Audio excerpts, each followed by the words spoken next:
Hi, I'm Kathy Holloway Hill, and on today's episode of Living by Design, we are going to give you some tips and some techniques on how to properly use social media. If you have a business, if you have an event, you can use social media to help you. We're also going to talk about what is right and what is wrong. What are you doing to hurt yourself and help yourself? Coming up today on Living by Design. Tony Lamont presents Living by Design with host Kathy Holloway Hill. Kathy is a strong, powerful voice. She entertains, informs, and inspires her audiences everywhere she goes.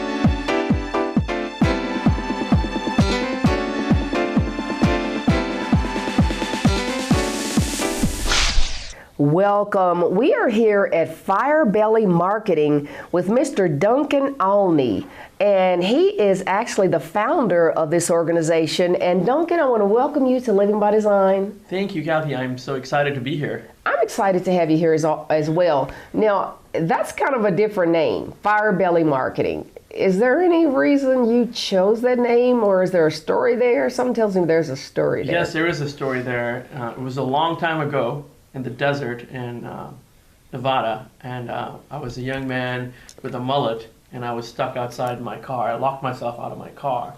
And you know, the desert, you experience very extreme temperatures, and so what was comfortable outside at 4 o'clock became very uncomfortable by about 7:30, and there was still light, and this old pickup, nobody would stop for me.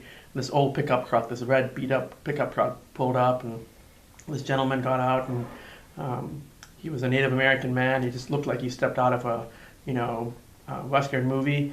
And he said, he helped me out and he gave me some water. And then he said, "What you doing, driving around these parts, at a time like this by yourself?" And I said, "Well, I'm trying to see the country and experience things." And he says, "You must have a fire in your belly."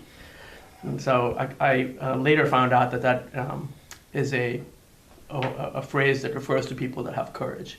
Oh, so he thought I was awesome. Middle Eastern, and it was the time of the first Iraq War, and so he thought that I was I love that. more courageous than I really was. Absolutely. And you do have a fire in your belly, and Yes. you also have a business named Firebelly. That's Yes. I mean, I awesome. think every entrepreneur has a fire in their belly. That's right. And a passion for helping other people. Absolutely. Tell our viewers a little bit about Firebelly Marketing and what do you do to help them with their business to enhance their clientele? So we got involved with social media in the early days, in around, when I say the early days of social media, that's like, 2007. Mm-hmm. And what we found was we wanted to be the best at something, and this was new, and we jumped on it. And it's essentially, it plays to the core strengths of marketing people. We're all about people, and we want to connect people, and we want to help people, and we want to help them spread a message. And so we got into social media specifically to connect people, to connect audiences, help brands get their message across, and monetize it. I mean, frankly, social media has in some ways become a commodity because everyone and their nephew can write messages and update Facebook. But the question is, how do you really get some results that you can tie to your profit and loss statement? Because that's what business owners are looking for, is real results. And show me the money, right? So, Amen. Yeah. So how we really spend our time generating results for people, organizations on social media, whether that's awareness, getting their name out there, engagement, like getting their conversation started with their customers and their prospects, or delivering web traffic. Yes. And sometimes it's about e-commerce. So, getting helping organizations sell more on their e-commerce site. I am loving everything you're saying, and I know every entrepreneur who's listening is loving everything you're saying. Now, we know social media can be a mess. If you use it correctly, it can be great. But if you don't use it correctly, it can really make a difference and hurt you, actually. And there's so many things. I don't know if there is proper protocol or whatever you may call it, where social media is concerned. And I'm just talking about from a business perspective. That's right. If you're trying to promote a product or service, or if you have an event you're trying to promote, what are some of the do's and don'ts, or are there any specific rules or certain protocols that people should really try to keep in mind? I mean, Kathy, that's just a fantastic, loaded, layered question. And I think that, for your viewers and your audience, I like to refer to social media. I've done this for years, and I haven't used this for a long time, but as a mullet. It's business in the front and it's a party in the back. And that really is what happens in social media, is organizations try to put their best foot forward. But if it isn't planned carefully, and if there isn't a plan for managing things on the fly, that can really become a bad haircut. So exactly. As far as rules and protocols, I mean, we sit around in these conference rooms and we make big plans, but at the end of the day, it's really about the things that we want people to do and we want people to do for us. It's about being helpful. It's about giving your audience a great customer experience. Right. And it's about getting the word out and getting people to do things. And that's easier said than done. But those are the basics. Be helpful. Right. It's not what your audience can do for you, but what you can do for your audience. Amen. So now there is something that occurs, and I know there are tons of people who are watching that are saying to me, talking to their TV right now, Kathy, please ask him about tagging. Tagging is one of those things that can really get out of control. People will tag 40, 50, 60, 70 people in their post, and those people they're tagging don't even know what they're talking about. Sure. I'll give you the one-word answer and the long answer. Okay. The one-word answer is, when it comes to tagging, don't. Thank you. The longer answer is, it would be like if you went to hear someone speak in a large forum and they called out 30 or 40 or 20 people or 10 people or 5 people all the time. Well, hey, I'm talking about the macroeconomics and the future of the economy, and Duncan will bear out that, and Lisa and TJ and Johnny, and it's like, quit referring to people all the time to get on their radar, because they didn't give you permission to do that. Right. So by tagging Kathy, you're essentially trying to piggyback on her audience without her permission. Exactly. So, just stop doing that. I'm glad you said that, piggyback on her audience without her permission, because Exactly, yes. that's exactly what they're doing. They're trying to advertise on the page of someone who has a solid brand. Yes. And they're trying to use all that person's followers to come to their event or promote their whatever they're promoting. I mean, it really just is spam. I mean, it's bad practice, and the only time you should really tag someone is if they're in a photo or they're relevant to the conversation. Right. So refer to Kathy if it's a matter that that is relevant to Kathy, but don't just try to steal Kathy's audience from her. And people get on social media for the most part to be around either their friends and family or around people with similar interests. Yes. So you have the friend economy and you have the interest economy. Awesome. And they're both important. Now you could do that in the friend economy and never get away with it. You could do it in the interest economy and it's possibly okay, because someone else also likes cameras, or they like Ferraris or whatever it is. So in that case, it's sort of it's okay to do it, but definitely don't tag. Gotcha. Now you could spotlight people and say, I want to spotlight my friend Jane because she did a good deed yesterday by stopping and helping someone who had broken down on the road and whatever it is. But that's different. Or hey, it's my sister Cindy, and it's her birthday, and she's the best woman I know. And this is such a great conversation, wonderful information. We're going to take a really quick break, and we're going to be right back with more from Mr. Duncan Olney. Stay tuned. Hi, this is Duncan Olney, founder of Firebelly Marketing, and we specialize in social media marketing. And here is your social media marketing tip. Take care of your audience. They are the most valuable asset you have. Love those people, help those people, treat them the way you'd want to be treated.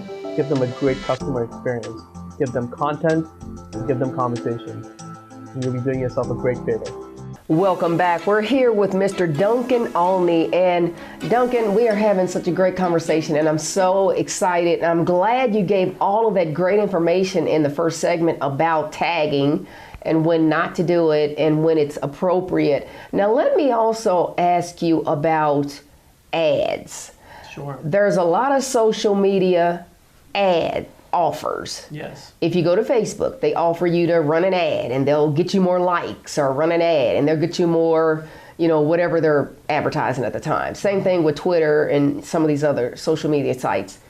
Does that work, and is it worth money to do that? It absolutely does work. Okay. But it works with a strategy. There's different kinds of ads. And let's talk just for a second so people understand, like, why do these social networks even feel like they need to run ads? Why can't they just let the message get out there? Yeah. Well, they're businesses. they're making tons of money off the advertiser, so that's a good statement that you just made. They're businesses, and at the end of the day, businesses have to make money. They're not the Red Cross. Yes. So they're not Mother Teresa. And what they do is they charge you to connect effectively with your audience. So you could buy ads to grow your audience. You could buy ads to get further reach, or to more people to see your information. You could buy ads to get more engagement. You can buy ads to get traffic to your website, to your contact form. You could buy ads to get people to sign up for a contact form, to download software. There's an ad for almost everything. And what you just need to recognize is you need to know exactly what you're trying to get done before you buy the ad. And a lot of times what people do is that they get ambitious and they say, well, I'm going to do some ads, and then they put all their money out there in the first ad. And what I recommend you do is you test it and say, okay, I'm going to test this one with this message. I'm going to test this other one with a different visual, and I'm going to do small tests. Your test could be $20. Your test could be higher than that. But just do some tests and see what works. And you've got to measure. So that's the part of social media that the amateurs and the people that are less reliable than some others are missing, is that you've got to test and you've got to measure. Because at the end of the day, again, you've got to bring it back to results. That's right. And it doesn't matter if you're the CEO, because someone will hold you accountable and say, look, you've got to produce results, because I don't see the impact of that on my profit and loss statement. You are not doing anything that's of any value.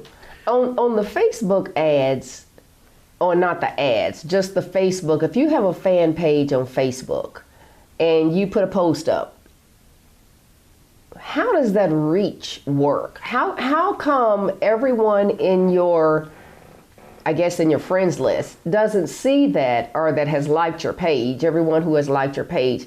Why is the reach only so small, or only so many, unless you promote it? Sure. And that's how they make money. That's how Facebook makes money. So they don't allow people on your liked page to see it unless you promote it? According to research that we have seen, somewhere between conservatively 2% and on the other side, 8 or 9% of your audience will ever see anything at one time. Okay. So sort of like the simplistic approach is, well, bombard it. You got 24 hours in a day, and if 7% sees it at one time, you can do it 7 times a day or 8 times a day or whatever it is, to get to the highest number. But the problem is you don't know which percentage of the audience you're hitting. So someone could see your posts many more times than someone else. And there's, Facebook has a algorithm that, some people understand better than others, and some don't understand at all. Right. So the best practice is, post once a day or once every 2 days and promote that, so that you have the best chance of reaching all the people in your network and the friends of those people. Now, you could also boost and say, I want to reach this specific type of person. Right. So I would say you should do a boost. It does matter, and it just takes you further. What is your recommendation on, as far as getting likes for your page? If you have a page, a fan page, not a profile, but a fan page. There's something out there where people say you can buy likes. Sure. And you should never buy likes. Okay, that's what we had a client in New York that was a fashion organization for women, and they kept talking about how quickly their audience had grown, and so we started diving into it, and we found that a large percentage of the audience was Bangladeshi. Well, I have a hard time believing that either Bangladeshi men all Bangladeshi women are going to buy skimpy clothing from New I York. know. So it was just useless. It's a vanity number, but what it does is it screws up all your metrics, because now your numbers are effectively based on 20%, but you've got all that other 80% that isn't performing at all. All they're Yes. giving you is a top line number. Absolutely. So buying likes is a terrible idea. However, you could buy people's love in terms of giving them great content so they want Right. to share it. And this is such a thought-provoking question, because people never remember to promote the promotion.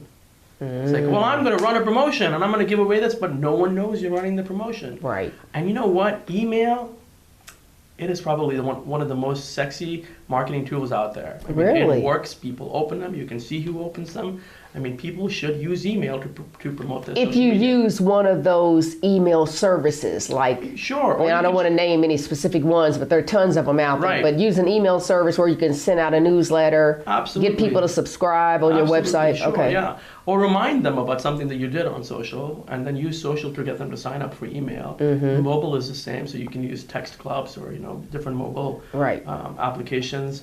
So I think, and then the other thing is like put it on your website. Right. I mean, you'll be surprised at how many organizations still don't have Right. their social media or their Facebook presence or whatever listed on their website. Oh, it's just a generic link to Facebook. So you've got to let people know you're there and provide some value. Yeah. Go ahead and give your website information, Duncan. I want people to be able to get in touch with you if they have more questions or want to work with you Sure. to get their business growing. It's firebellymarketing.com, and go to the contact us page. It's on your screen. Yes, and we are, we offer a couple different kinds of like complimentary services where we can tell organizations who exactly is talking about them. We can audit their social media programs, and we'll be happy to extend that to your audience as well. Okay. Excellent. Awesome. Now, is the phone number? It's 317-557-4460. Awesome. That's very, very good. Now, I see a lot of really big name brands behind you. Do you work with a lot of national brands or just specific local, regional? Who all do you work Kathy, with? I'm so glad you asked that question. I mean, really for us, it isn't about the name or the size of the brand. It's our ability to make an impact. Good. And our ability to create results. I like that. We've got a very small, tiny, really business and you can focus better on the business of your client. Typically, like an entrepreneur is going to take, let's say a small business is going to take this program more seriously because they have more at stake. So, they're typically easier to work with, or they take things more seriously, but it doesn't really matter the size of the business. We've worked with, large organizations, global organizations, when we work with 2 and 3 people organizations. It's about the desire of the entrepreneur to see change and to work with us. That's excellent.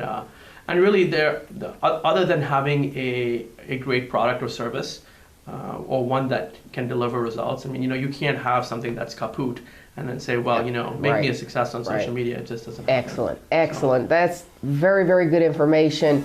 We're going to take another quick break, and there's so much more that we want to hear from Duncan. Don't go anywhere. Hi, this is Duncan Alney, founder of Firebelly Marketing, specializes in social media marketing, and here's your second social media marketing tip. Don't forget to plan. Planning is critical. Planning your content, planning the voice that you will use, planning how to solve problems, planning how to measure things. Planning is critical. Welcome back. We are here with Duncan Alney, and we are so excited to have all of this great information about social media, how to market your business, how to market your event, and how to get those results that you need to make sure that you're a success this year. So, Duncan, let's just talk a little bit more about all the different social media sites, because there are a ton of them out there. Now we have, I don't think Periscope is new, but it's on the scene. So Sure, I don't know how new it is. Mm-hmm. It may have just come on the scene. Yeah, I mean, so I think the recommendation I would make to entrepreneurs that are in your audience is the 2 platforms that you should consider very strongly are, of course, first LinkedIn, because that's the way you're going to connect with other professionals. And if you're going to do business with someone, you want to look them up and check them out and see how you're connected.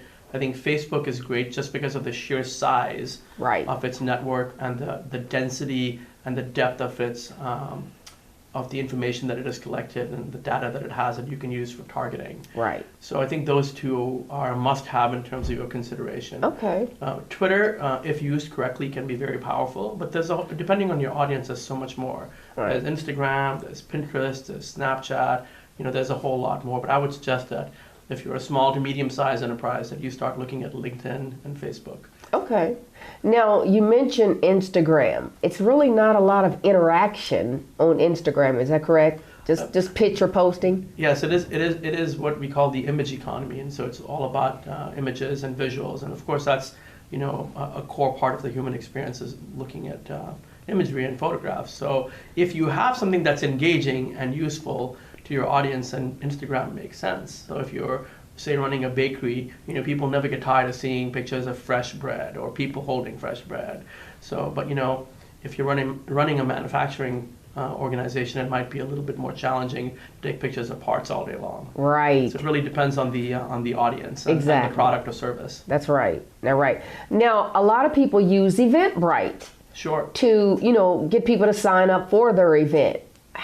What's your thoughts about that? Again, promote the promotion. Okay. So if you have an event, you've got to really promote it. Via email, via your website. Word of mouth works great. On all your social networks. And Eventbrite has sharing capabilities, so that when people sign up for an event, they're able to share the fact that they just signed up for the event, and you can see which one. If you sign on with Facebook, you can see which one of your friends is attending the event.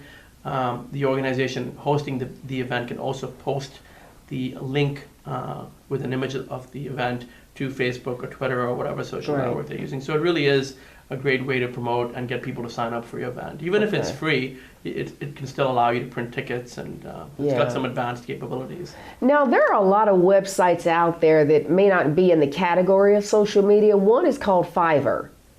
Okay. And it's a website that actually allows people to post up what they need, what they're looking for. Maybe they want someone to write an article for their blog. Sure. And they pay $5. So it's kind of like a opportunity for you to make money and an opportunity for you to promote your business. And, they charge $5 for every single thing. Have you come in contact with that or been involved with that at all? Sure. There's a lot of the sort of like the collaborative economy where people are collaborating. You're seeing, of course, Uber and Airbnb, where, people are renting or monetizing their excess capacity. So I think that, Fiverr is organizations like that. There's some for design as well. Those are really great, and I think, you experiment with those and, just limit your liability in terms of how you move forward. But those are great resources. Right. Now, let me ask you a really big one.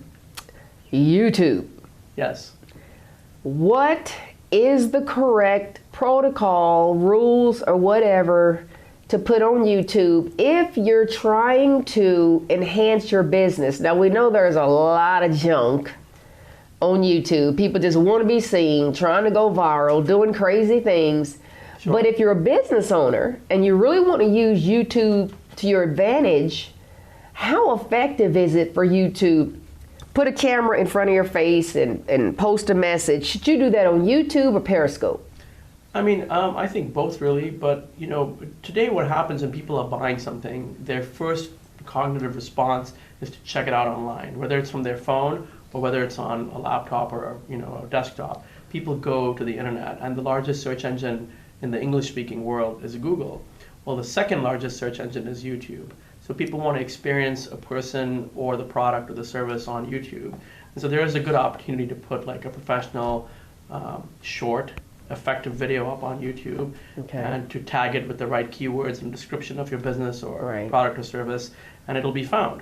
And that's incredibly effective because people can and there's advanced capabilities with YouTube as well. But now, I know Google AdWords is one. Sure, yeah. To promote. Is that effective, or Absolutely. Is that a waste of money? No, absolutely. I think, you just have to prioritize what you're going to do because there's so many options out there. But YouTube is also a great place to just store your videos.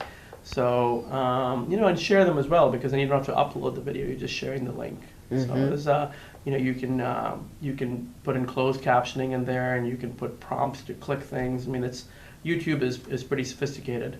That's good. Yeah, because we always archive all of our TV shows, and we have a Living by Design show YouTube channel. So we want everyone in other states, to see it, absolutely. throughout the nation to be able to see our shows. So it has worked very well for us. I mean, a large part of social is also being found, and so when you are doing things and providing helpful content to your audience and your customers, I mean, Google essentially rewards you. So if you have, YouTube content and it's really good, it's linked to your website. I mean, that's really good to have in general. So. Now, do you basically work with social media only when you are working with your clients and helping your clients to enhance and grow their business? Essentially, we focus on social media, but social media overlaps with messaging. That's right. And with conversion. So exactly. Helping organizations come up with the right messaging for their audience in general, and also extending it into social, integrating it with email, and then making sure that conversion happens. So conversion is a piece that gets you to the P&L. Exactly. Right? So making sure that people sign up, or people download, or people do something. Right. That's inclusive in social media now. So it's really integrated into mainstream marketing. That's great.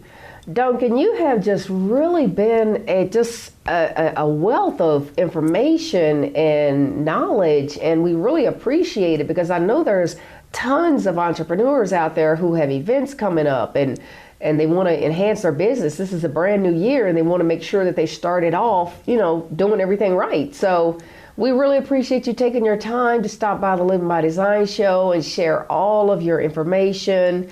And we have his information on the screen again for you guys. If you want to get in touch with Duncan, please do.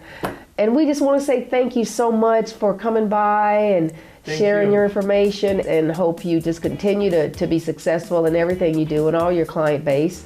Thank you, Kathy, and I wish all your audience the best of luck with social media. Absolutely. We appreciate you joining us for this episode of Living by Design.